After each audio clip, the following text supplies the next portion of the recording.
Another day, another video. However, this would be different compared to the other videos I've worked on in the past. Instead of collaborating with just one person, I decided to do a collaboration with two other YouTubers such as AmtrakFlareon and EastTNRailfanning that'll help me out for this project. It's going to be based on one of the oldest but yet legendary railroad lines of the 19th and 20th century. This has plenty of history backed up into it, and as well as some interesting details that will be discussed later on in this video. However, this doesn't operate anymore, has been fully abandoned since September 2018, so almost 7 years as the time of this video. However, it was a renowned railfan line throughout its own time. It is called the V Line. Alston to Greenwood to Greenville, 154-mile of track that was once a shortcut from Greenville to Columbia. I'll be going over the origins of the V Line, the history, the benefits of the V Line, abandonment, rebirth, and lastly, its dormancy with no future plans yet. So let's dive in and see what it has in store.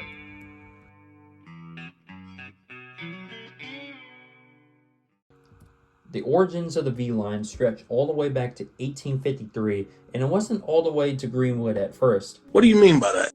Only from Alston, aka Peak, South Carolina, to Prosperity, South Carolina. Its first owner was the Columbia and Greenville Railroad.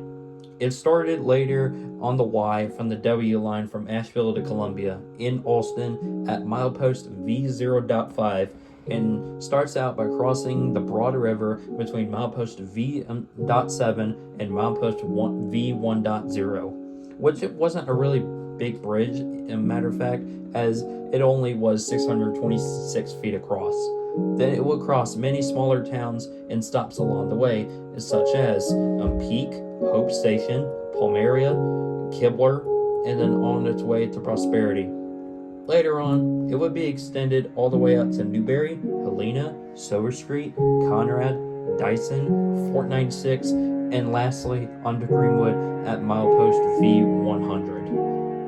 That was the first section of the V Line, as the second part went to Greenwood at milepost V100 to milepost V154 as the final stretch. However, not even after 12 years of the original construction of the V Line in 1853, Union General William T. Sherman would destroy the bridge as a result to stop shipping freight and movement of troops from the Confederacy in the Civil War. After the war was over, it was rebuilt and put back into service by 1870. Fast forward 33 years later, and in 1903, the renowned Southern Railway would acquire the Columbia and Greenville Railroad as part of the Richmond and Danville system. They would also refurbish the bridge in Alston and build a more durable steel bridge across the Broad River, and as of 2025, it still stands, but in rusty decay. The wide turnout between the V Line and the W Line would be beneficial for the area for many years, as once I said, it was a shortcut from Greenville to Columbia instead of taking the W Line to Columbia. Also for many years, the bridge was the only bridge across the 40-mile stretch of the river, so some of the residents kept their horse carriages, then later on automobiles, parked in Fairfield County on the east bank of the river in order to reach their destinations in the east via walking across the trestle. However, some tragic events would happen during its history. In the early 1900s, a southern freight train would traverse the newly established Columbia, Newberry, and Lawrence Railroad between milepost C43-5 to the C0.7 in Columbia due to a washout along the W line. However, a washout also occurred on the CN and L2, and as a result, it plunged into the Broad River, killing the southern engineer and the CN&L worker. However, the worst accident in SC history would take place on December 18, 1946, when a southern excursion train bound for Columbia from Atlanta would collide head-on with a school bus filled with children at 45 miles per hour, taking 11 lives and leaving 8 injured. From many eyewitness accounts, It was a grisly scene as debris and even people were scattered for about 1,000 feet across the tracks. This occurred at milepost V52.0 at Wirtz Road. The memorial for these victims was not erected and created until December of 2000, 54 years after the incident. There would be a handful of derailments from here and there, but they are either lost to history or there isn't enough information out there from what I can find. One incident in particular that happened was in 1972, when a southern train derailed outside Fort 96 bound for Greenville. That's all I can find on some historical websites in that area. In the mid-1970s to the early 80s, traffic on the Southern V line, then Norfolk Southern, would decrease exponentially and would see barely any traffic. It was due that the Greenville district from Charlotte to Atlanta would see a steady flow of mixed freight passenger services by newly established Amtrak and intermodal shipping. It would mostly go to Emmon Yard and could do everything it needs to be. As a result, in 1980, the Southern decided to issue an abandonment on the V line as it wasn't super important anymore, and the Greenville district would do all the work now. The W line would also come back with the V line, with intermodal freight bound for Charleston, as well as its automobile industry, in which the V line doesn't have. As a result, they would launch the last main train in August 1982 to Greenwood to Greenville, and shortly after, the tracks from V100 to V134 would be taken up and abandoned for good. V134.3 to V154 would still be intact after multiple local industries would rely on it, and it still does today. However, this abandonment process was just the beginning. In the last 10 years of its operation, the newly established Norfolk Southern would have some locals running the line, but as business fell or didn't need the line anymore, it continued to deteriorate. By 1993 to 1995, NS would abandon trackage from milepost V0.5 from the steel bridge to the V.37.3 outside Prosperity, South Carolina. The same thing would happen between milepost 57.7 to milepost V100, even though the tracks are still intact and in fact can be used to this day. It's still abandoned with no future yet. Hopefully it can return one day and be used as a secondary track for the Newberry locals. However, this would only kickstart one of the most legendary trains ever in the South Carolina for rail fans.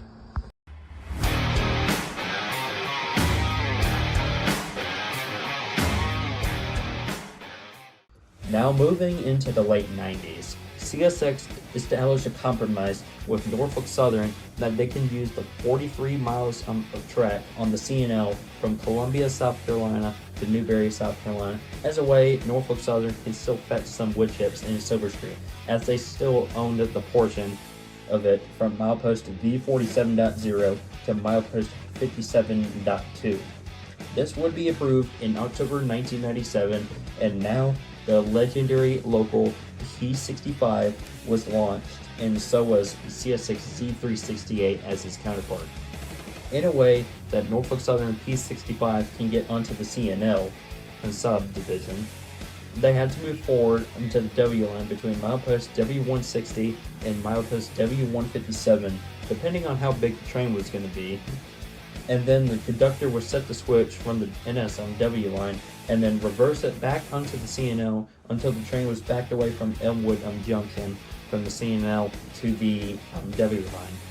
Then they would call the dispatcher and would state to get a VLL, pretty much like an EC1 as a result, to go up the CNL towards Newberry and then to Silver Street. They would set the switch back from the W line to Columbia, and then after that would set the switch to Newberry and via the Elmwood Junction, and then they would go. Sometimes they would go into the whole Slice, which is north of Little Mountain, if there was a southbound, or on rare occasions deciding in Irmo if there wasn't any cars for Y102. This would see an influx of rail fans throughout the years, and many videos as mentioned in these videos. Mostly the Dash 9s were the main source of power on NSP65 for the longest time, but can see a variety of locomotives such as the Dash 8 standard cab, the SD40-2s, SD60s, and SD70s in either condition. SD60s in standard and wide cab, or SD60Es, and even sometimes foreign power from the Union Pacific, the NSF, and even a Canadian SD60 in the mix. Between 2006 and 2016, Norfolk Southern P65 was the primary train everyone was going to go for on the daily basis. However, this did not run every single day, as sometimes it would run on different days. It would take almost 4 to 8 hours to reach Silver Street from the V line, as well from the switches and everything, and then after that they would tie down for the night, and then later on they would bring it at any time whatsoever. So it wasn't like pretty much planned of what time you could leave or whatsoever. They could leave at like 2 o'clock in the morning or 8 p.m. at night or anything whatsoever. However, to top it all off, any heritage unit that terminated in Columbia would 75% of the time go on P65 as a result. From this video, for example, from November 2013, Norfolk Southern P65 with, at the time, the newly painted Norfolk and Western and Pennsylvania Heritage unit would be put together for this in a Dash 9 standard cab in tow. This was captured by Red Mac Rail Videos as of the courtesy for this video. This continued on for many years until September 2018, when P65 no longer served the V line and was bought out by CSX as a result. At first, many people speculated that CSX was going to do their own work to the wood chip mill as well in Silver Street, but that never happened, and instead, the switch at milepost C43.5, the way you can go to the V line, it was taken up and marking it fully abandoned. This angered a bunch of rail fans in the area at the time in Columbia, because why would they abandon such a necessary train for wood chips in a rural area where trucking is pretty hard to get to? However, there is still a chance it could return someday and it will be good again. That pretty much sums up the entire history of the V line and everything from its origins to its end. Now I would like to thank the people that have helped me out with this project. AmtrakFlareon and Eastern Tennessee Railfanning, thank you so much for helping out with this project and doing everything to get this video done and rolling. That is all for the history of the V line and P65, and drop down your favorite comment and what was your favorite part of the video. Anyways, see y'all guys later.